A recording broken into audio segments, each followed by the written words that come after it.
à Ucrânia. Como o senhor está vendo esse ponto do conflito e qual a expectativa que o senhor tem para este sábado, do que vem acontecer daqui para frente? Eu acho que a gente vive um momento complicado de guerra de narrativas. Porque você tem, de um lado, os russos afirmando a rapidez da sua ação e, por outro lado, você tem os ucranianos aí dizendo justamente que estão resistindo heroicamente contra o inimigo russo. E é muito difícil, nesse momento, a gente saber qual é a verdade, né? Historicamente, a gente sempre comenta que a primeira coisa que se perde numa guerra é justamente a verdade. Então, enquanto nós não soubermos aí a narrativa dos fatos, enquanto ninguém disser que efetivamente ganhou ou que colocou a bandeira russa no parlamento ucraniano, enquanto isso não acontecer, a gente fica neste oceano de dúvidas. Claro que grandes potências e grandes exércitos têm uma tendência histórica de vencer mais batalhas, mas também temos alguns casos em que isso não aconteceu, como no Vietnã, na Coreia e até mesmo no próprio Afeganistão, que é o caso recente que nós temos.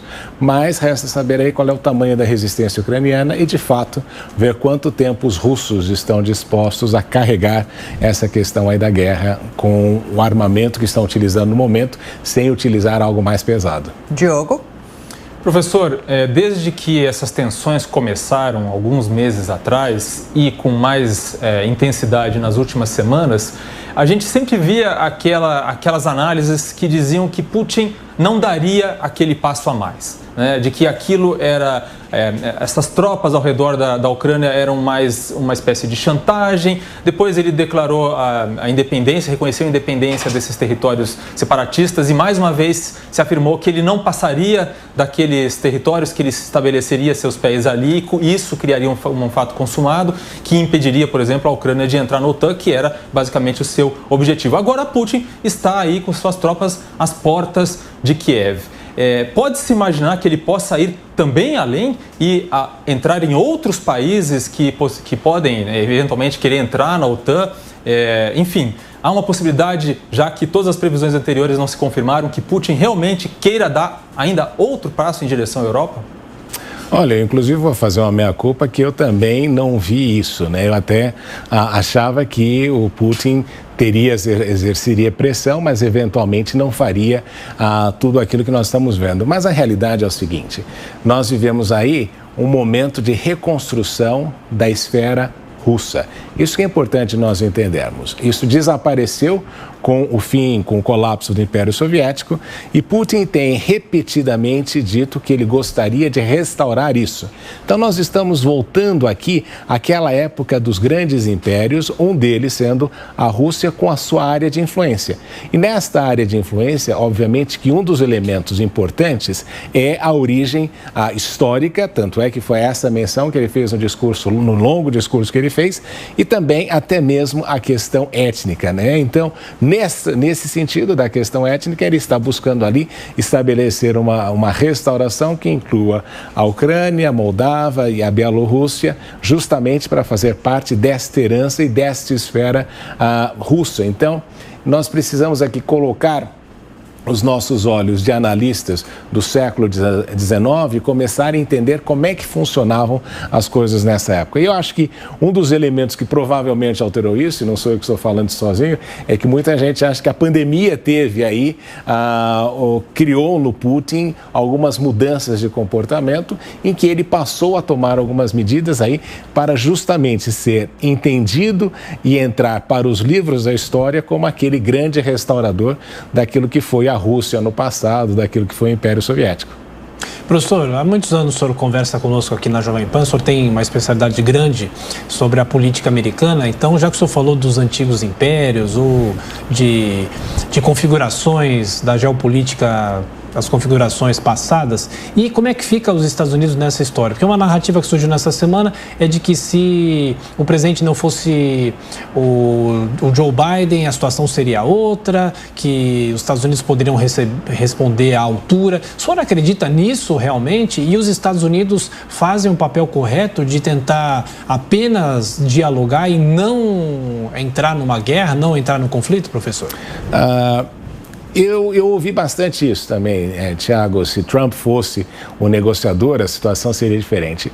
A razão por que se diz isso é que Trump tem um pouco daquele perfil autocrático que você vê em Putin. Então, aí se acreditaria que haveria um diálogo mais intenso entre os dois, que é diferente do Joe Biden, que, por sua raiz democrata, por seu histórico político, é um homem que trabalha ali no conceito de grupo, diferentemente daquilo que Trump faria.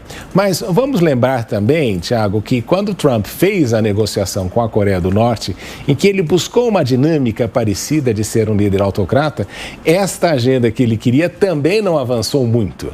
Obviamente, ele conseguiu conter os testes nucleares da Coreia do Norte por um período, mas o processo todo não avançou tanto quanto se esperava. Então, é difícil de saber, nesse momento, como é que seria a reação de Putin se do outro lado fosse Trump. Claro que a retórica de Trump seria muito mais inflamada, mas aí nós sabemos que existe um elemento que altera toda esta equação, que é o fato de a Rússia ser um país nuclearmente armado, aliás, um país nuclearmente armado, nuclearmente muito bem armado, não é? E que agora também tem, diferente de 2014, uma parceria muito mais intensa com a China, que lhes permite um certo alívio e uma capacidade de agir de uma maneira diferente quando não tinha uma parceria tão aprofundada. Então, e nos Estados Unidos, por que Biden luta até com as mãos amarradas? Porque 72% da população americana é contrária a qualquer tipo de intervenção na Ucrânia e envolvimento militar dos Estados Unidos nessa situação. Esse é um dado importante porque este é um ano de eleição de meio de mandato do presidente americano em que ele pode perder o controle das duas casas, do Congresso e do Senado. Se isso acontece, ele vira um pato manco e vai continuar aí somente sobrevivendo no mandato, já que existem outros fatores por detrás desta dificuldade de Biden de governar. Em segundo lugar, a Ucrânia não é estrategicamente importante para os Estados Unidos. Eu sei que é difícil a gente falar isso quando a gente vê essa situação de morte, a tragédia de vidas sendo perdidas e tudo isso, mas a Ucrânia não tem petróleo, não tem os recursos minerais que os Estados Unidos pudessem querer, não é um grande centro financeiro global. Então, para os Estados Unidos, qualquer atuação nesse sentido seria considerada um excesso de zelo e que a opinião pública norte-americana, me parece, não estar disposta a querer carregar adiante. E, professor, como o senhor analisaria até agora os posicionamentos de Volodymyr Zelensky? Por um lado, vem notícias de que ele estaria tentando um acordo de paz na iminência de um encontro pessoal, de um acordo com Vladimir Putin. Por outro lado, ele aparece em vídeos dizendo que não deixa a cidade Kiev, a capital do país, que não vai deixar o país, incentiva a população a se armar, a fazer coquetéis de explosão. O senhor acredita que esse seja o caminho? Como que ele está representando essa defesa da Ucrânia? Ele também tem uma situação complicada, viu? Porque se ele desiste, ele vai ser considerado um líder fraco, tudo isso, e até perderia a capacidade moral de querer liderar no futuro qualquer tipo de resistência a uma eventual dominação russa. Então, esse é um aspecto importante. Mas a pergunta é, o que fazer com o Zelensky? Se você está pensando como Putin, qualquer coisa que você fizer pode ser muito difícil, porque se ele, por exemplo, que se questionou e a gente viu muita gente falando que haveria a possibilidade de Putin mandar executar Zelensky. O problema disso acontecer é que ele seria automaticamente transformado no mártir e isso poderia criar uma resistência interna no futuro ou no presente mesmo. Se ele vai para o exterior, se ele busca refúgio, a grande questão é se ele vai querer, a partir deste lugar onde ele está refugiado, querer liderar algum tipo de movimento de resistência, como a gente viu em outros casos. No caso da Geórgia, a gente teve isso com o Saakashvili, que tenta até hoje ter uma influência política no país, estando em outro lugar. Então, é difícil saber como lidar com Zelensky. Ele está no papel aí histórico de querer que o povo lidere, mas obviamente que Putin olha também e vê que ele está inflamando ainda mais a narrativa com essa história da população se armar, de construir coquetéis Molotov, tudo isso. A pergunta fundamental aqui é o que a Rússia quer fazer com a Ucrânia depois disso. Se vai anexar? Se vai colocar um governo títere? E como é que a população irá aceitar ou resistir a essa movimentação pós-fim da guerra?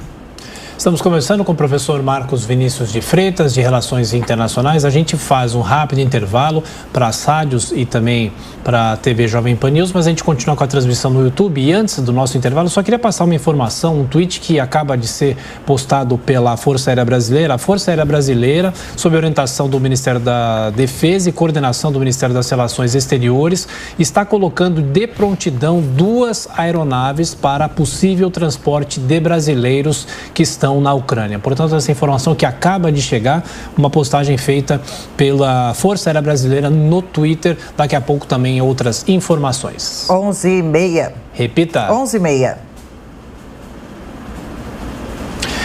Olha, Volodymyr Zelensky recusa a oferta dos Estados Unidos para sair do país. O presidente da Ucrânia declarou agora há pouco, abre aspas, preciso de munição e não de carona, fecha aspas. A declaração foi divulgada pela Embaixada da Ucrânia no Reino Unido por meio do Twitter. Em um vídeo postado nesse sábado, Volodymyr Zelensky destacou que não estão abaixando as armas, é o que ele acabou de declarar. E também o prefeito de Kiev anuncia ampliação de toque de recolher. Segundo Vitali Klitschko, a medida será expandida para defesa mais eficaz. O horário será expandido entre 17 horas e 8 horas e também das 12 horas até as 3 horas. Nesta quinta-feira, o horário anunciado foi entre 22 horas e 7 horas. Já os Estados Unidos vão enviar o equivalente a 1 bilhão e 800 milhões de reais para a Ucrânia. O secretário de Estado americano, Antony Blinken, acabou de anunciar assistência para ajudar o país contra os ataques russos. De acordo com ele, o pacote vai incluir mais assistência defensiva letal contra ameaças blindadas do país. Jornal da Manhã, hora certa, 11h31. Repita. 11h31.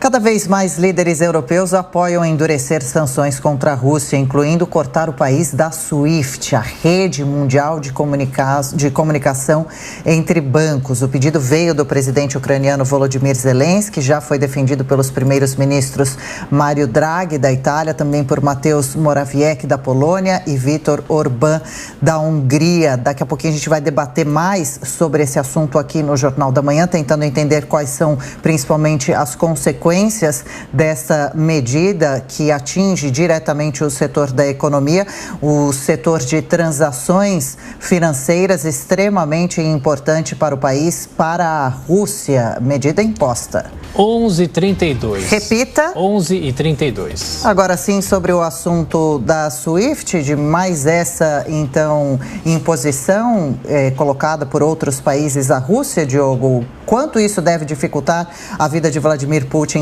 do país? Olha, Adriana, essa semana o ministro das Relações Exteriores da Ucrânia fez, inclusive, esse apelo aos Estados Unidos para que convencesse aliados europeus que estavam mais hesitantes em relação a essa sanção, porque considera que é algo que realmente pode dificultar muito a situação econômica da Rússia. Esse sistema SWIFT é um sistema de pagamentos, é o que permite que se faça transações aí de maneira rápida, inclusive permitindo recebimento, por exemplo, de pagamentos por exportações. A questão é que já há, inclusive, uma tentativa de superar essa questão. O próprio primeiro-ministro da Índia, por exemplo, começou a analisar ali a possibilidade, a Índia, que como o Brasil se colocou de maneira neutra nesse conflito, não condenou o ataque russo à Ucrânia. Então, a Índia tem estudado, por exemplo, a possibilidade de ter uma forma de pagamento com a Rússia que não dependesse aí do SWIFT. E, além disso, há também um sistema alternativo, que o professor aqui, que é especialista em China, pode até explicar melhor, mas há um sistema alternativo de pagamentos da própria China que talvez também pudesse ser usado aí como opção. Então, é uma sanção de fato importante, mas também não é assim algo incontornável por parte da Rússia. Professor Marcos Vinícius de Freitas, inclusive o Diogo colocando essa questão, fique à vontade em relação a esse assunto, por favor. Eu acho que é uma tentativa aí de travar todas as formas de transações comerciais que a Rússia pode fazer. Isso, inclusive, prejudica a indústria brasileira, o próprio campo brasileiro, que não vai poder importar o fertilizante ou vai ter de encontrar uma outra forma para que o pagamento seja utilizado. Então, os americanos detêm o controle da SWIFT, historicamente tem um papel muito importante, mas existe também um cansaço de vários países com relação ao mecanismo criado, porque automaticamente, nós temos visto isso em vários processos de sanção que têm ocorrido ao longo da história, os Estados Unidos usam a questão da SWIFT, inclusive os próprios alemães reclamam disso, é por essa razão que os chineses estão buscando outras formas alternativas para facilitar isso. Então a ideia é, segundo o presidente Biden, estrangular-se economicamente a Rússia. Mas existe uma coisa importante aqui, Tiago, que nós não podemos esquecer. A relação comercial dos Estados Unidos com a Rússia é muito diferente da relação comercial da Europa com a Rússia.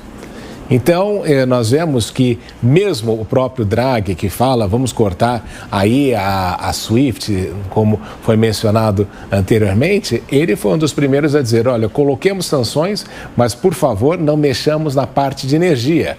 Porque isso vai ter um impacto inflacionário, um aumento do custo da energia, e num país que precisa se recuperar, como os países europeus precisam se recuperar, aliás, não só eles, o mundo inteiro, após pandemia, isso pode ser extremamente problemático. Então, é aquela medida que você precisa avaliar se ela vai estrangular os russos, mas também vai estrangular aqueles que têm relacionamento com os russos. E uma última coisa aqui importante é que quanto mais sanções você faz, mais você incentiva a que haja uma substituição das mercadorias. Então, os europeus, Itália principalmente, é um dos países que reclama muito disso, à medida que os russos começam a ser sancionados, eles param de comprar produtos italianos e a consequência disso é que eles diversificam os russos para outros lugares ou passam a produzir localmente e aquela produção, aquela venda é perdida para sempre. São os problemas, por isso que sanções elas podem ser interessantes no momento, mas elas também podem prejudicar os países que estão sancionando. Claro. Professor, a gente deu a informação aqui, eu só queria reiterar, porque agora a gente está também ao vivo na nossa rede de rádios, que o presidente da Ucrânia teria recusado uma oferta dos Estados Unidos para sair do país. O senhor acha que é possível isso? Ou seja, a comunidade internacional precisa oferecer um lugar para ele ficar e aí seria um vácuo de poder a partir de agora na Ucrânia, que pelo menos aparentemente a Ucrânia está resistindo, né, professor? Mas ele precisa, nesse sentido, Tiago, os Estados Unidos estão oferecendo esta possibilidade para que ele possa liderar o movimento fora da Ucrânia, porque como ele é o chefe de Estado, como ele é o chefe de Estado, chefe de governo, o que você tem ali é uma coisa muito importante, né? Se ele é retirado do poder, se ele é de alguma forma afetado, nessa história toda o que a gente passa a ver é que a percepção é de que o país teria caído. Então, ao removê-lo, é mais ou menos aquilo que aconteceu quando a família real de Dom João VI veio para o Brasil fugindo da invasão de Napoleão. Então, você retira aquilo que poderia ser o clamor histórico de ter vencido, inclusive subjugado o chefe do país, a principal autoridade do país.